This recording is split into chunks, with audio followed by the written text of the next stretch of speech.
一个贫困家庭的女孩为了改变全家的命运，竟为哥哥伪造了一张一流大学的文凭。这张假文凭让哥哥成功应聘到富豪家中担任家教。让他们万万没想到的是，仅仅一节试听课，富豪的女儿就被哥哥的颜值迷住，女主人更是当场掏出一叠钞票，直接预付了1整年的家教费用。这成了这家穷人打入上流社会的第一步。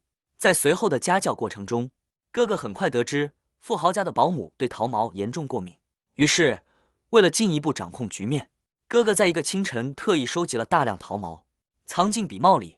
他趁保姆不注意，悄悄将桃毛撒到她身上。保姆果然剧烈咳嗽，不得不请假去医院就诊。殊不知，他已落入这家人的陷阱。穷人父亲早已埋伏在医院，拍下保姆咳嗽不止的照片，随即跑去向女主人告状，谎称自己偶然在医院遇到保姆，并暗示她可能患上了肺结核。起初，女主人并不在意，但父亲强调这种病传染性极强，甚至会影响孩子的健康发育。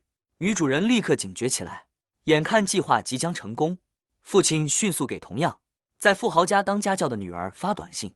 女主人3分钟后到家，女儿心领神会，立刻拿出事先准备好的桃子，将桃毛抹在手上，二话不说撒向管家。果不其然，当女主人回到家时，正巧撞见保姆剧烈咳嗽，慌乱奔向卫生间的场景。父亲趁机冲到垃圾桶旁，偷偷在保姆丢弃的纸巾上挤了一袋番茄酱。女主人走近一看，只见血迹斑斑的卫生纸，顿时认定保姆病情严重，当晚便将其辞退。没了保姆，家务全落在女主人肩上。这时，身为司机的父亲恰巧拿出一张名片，说认识一位非常可靠的保姆，正是他自己的妻子。就这样，这家穷人凭借一系列精心策划的手段，成功渗透进富豪家庭，成了名副其实的寄生虫。而女主人却始终毫不知情。好日子很快来临。某天，富豪一家外出自驾游，穷人全家欣喜若狂，立刻搬进豪宅，泡女主人的豪华浴缸，躺上席梦思大床，打开珍藏的高级红酒，在客厅享用了一顿属于上流的大餐。然而快乐总是短暂的，门外突然响起敲门声，一家人吓得魂飞魄散，以为富豪提前回来了。所幸来者只是被辞退的前保姆，他解释说走得匆忙，落了些东西在地下室。母亲心软，放他进去。可几分钟过去，保姆仍未出来。母亲下楼查看，竟在地下室发现一个病恹恹的男人，那是前保姆的丈夫，因早年犯事藏身于此，靠妻子偷偷送饭勉强存活。母亲欲报警，前保姆慌忙掏出身上所有现金哀求。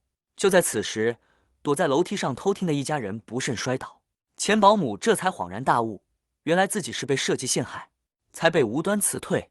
局势瞬间逆转，他掏出手机录下视频，威胁穷人一家，若不听话，我就把视频发给女主人。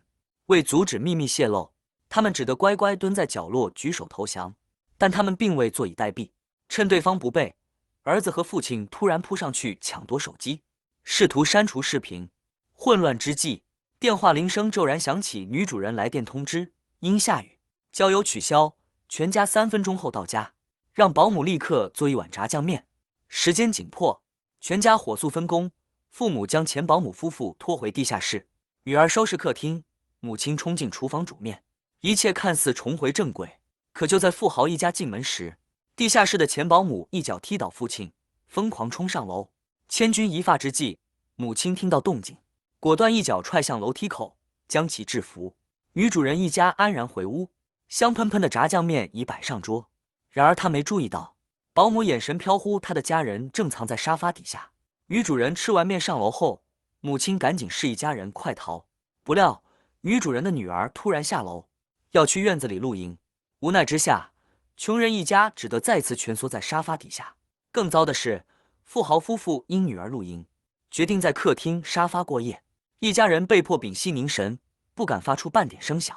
偏偏这时，富豪闻到一股汗臭味，皱眉望向司机穷人父亲。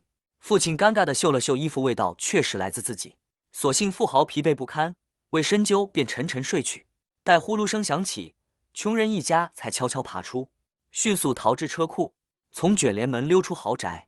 一场大雨照见韩国巨大的贫富差距，富人住在高处，安然无恙；穷人住在低洼贫民区，家中已成水帘洞，积水齐腰，马桶喷涌污水。讽刺的是，富豪家院子里的小帐篷却滴水不漏。儿子看着从大师那里求来的转运石，苦笑自问：这石头到底给我转了什么运？他立下毒誓，一定要让家人过上好日子。但要真正踏入豪门，必须先解决地下室那2个老寄生虫，他们掌握着全家的秘密。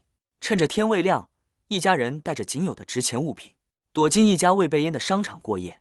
次日清晨，他们浑身汗臭，而富豪一家却在雨后晴空下畅享清凉，还计划周末举办派对。商场里，女主人购物尽兴，穷人父亲看得脸色铁青。回家路上，女主人又闻到车内异味，嫌弃地瞥了他一眼，默默摇下车窗。父亲羞愤难当，同样满身汗味的哥哥看着富豪一家在庭院欢笑，心中涌起杀意。他抱起一块石头，悄悄走向地下室，决意灭口。然而，当他走近时，却发现钱保姆已毫无声息。就在他俯身查看的瞬间，一根铁丝猛地套上他的脖子，是那男人为妻报仇，要将他们全家斩尽杀绝。哥哥惊恐逃跑，却忘了脖子上的铁丝。男人随后抄起厨房的刀，冲向庭院。混乱中，妹妹被一刀刺穿腹部，众人呆若木鸡，唯有母亲冲上前搏斗。父亲死死捂住女儿伤口。此时，富豪大喊要车钥匙送晕倒的儿子就医。父亲无奈扔出钥匙，却恰好落在打斗2人身下。最终，母亲反杀歹徒，但父亲脸上却多了一道杀印。原来富豪弯腰捡钥匙时，竟捏着鼻子嫌弃他的汗臭，这彻底点燃了父亲压抑已久的怒火。他捡起地上的刀，一刀刺死了富豪。案发后，警方通报妹妹失血过多身亡，母亲因正当防卫被判缓刑。哥哥虽幸存，却因脑部重创暂时精神失常。多年后，哥哥康复，得知父亲始终下落不明，他隐隐察觉真相，于是他频繁在那栋豪宅附近徘徊。尽管新房主已入住，他仍坚持用望远镜观察。几个月后，他终于发现地下室的灯光在有规律的闪烁。他记录下节奏，破译后得知父亲果然一直藏身其中。新房主外出时，父亲便悄悄出来觅食。他在灯光中写道：别担心我，我过得还不错。儿子泪流满面，心中萌生一个大胆计划，他要拼命读书，考上顶尖大学，赚足金钱，买下那栋豪宅，这样父亲就再也不用活在黑暗里了。影片至此结束。